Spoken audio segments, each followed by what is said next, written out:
yang dulunya adalah pimpinan DPR yang namanya Pak Adis Kadir mewakafkan ke negara untuk menjadi hakim Mahkamah Konstitusi. Itu sudah menunjukkan keberpihakan dan kepentingan dalam pemilihan hakim. Masa DPR terbuka seperti itu ya,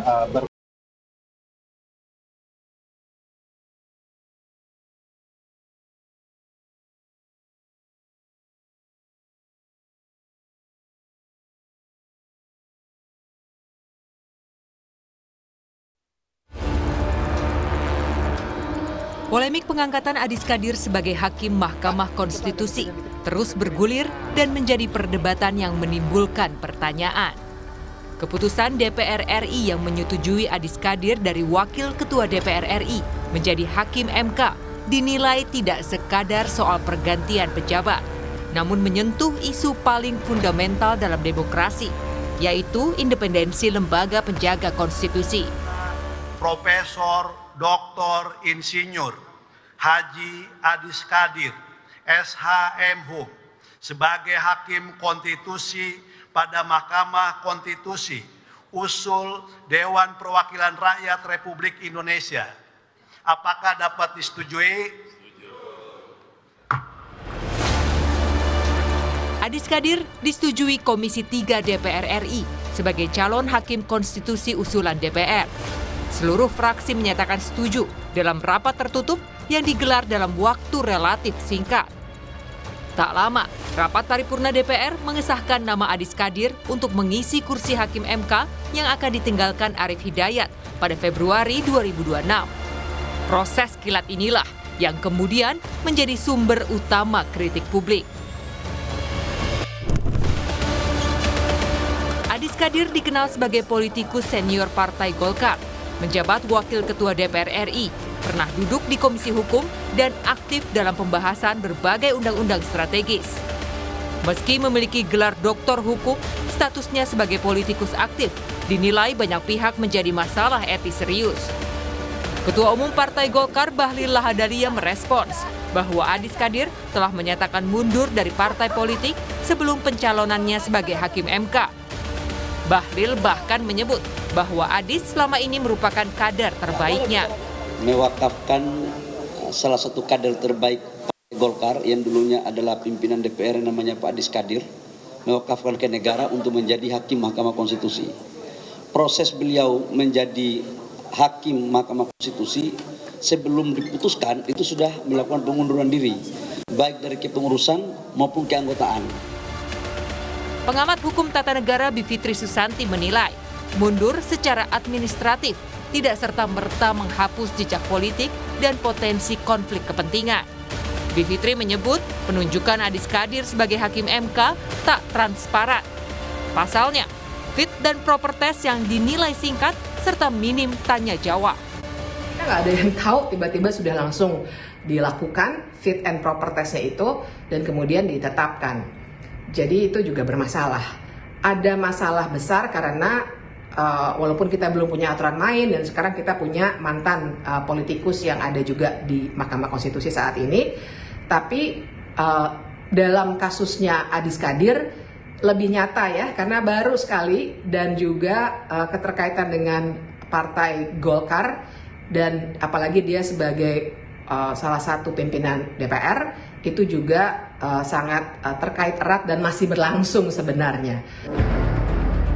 Awalnya, DPR sudah menetapkan Kepala Badan Keahlian DPR Innocentius Samsul sebagai calon Hakim MK sejak Agustus 2025. Namun tiba-tiba dibatalkan dan diganti dengan Adis Kadir tanpa penjelasan jelas.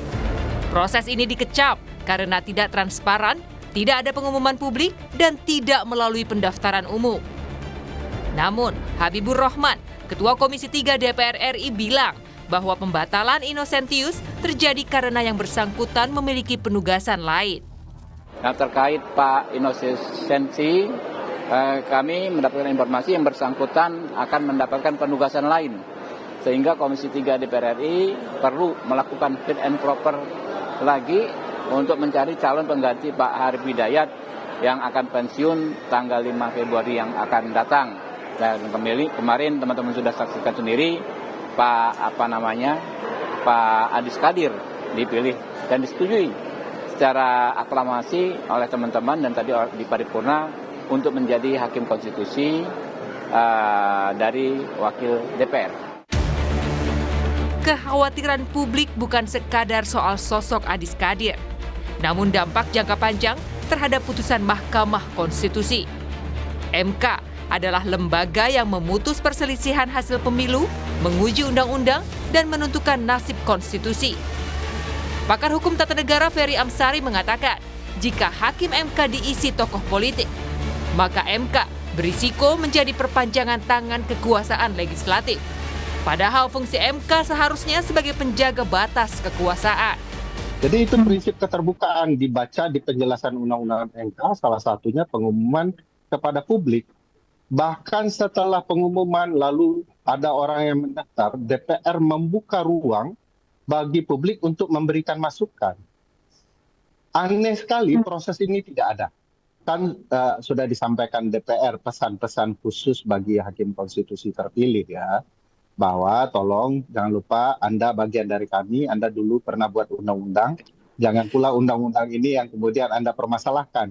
Itu sudah menunjukkan keberpihakan dan kepentingan dalam pemilihan hakim. Masa DPR terbuka seperti itu ya, berkolusi terhadap hakim ya. Itu mau wasitnya wasit utama maupun wasit hakim garis itu Pak Nurdin sudah nggak fair itu karena bisik-bisiknya sudah terdengar secara terbuka. Jadi dampaknya ya adalah kepentingan publik melalui undang-undang dan segala macamnya.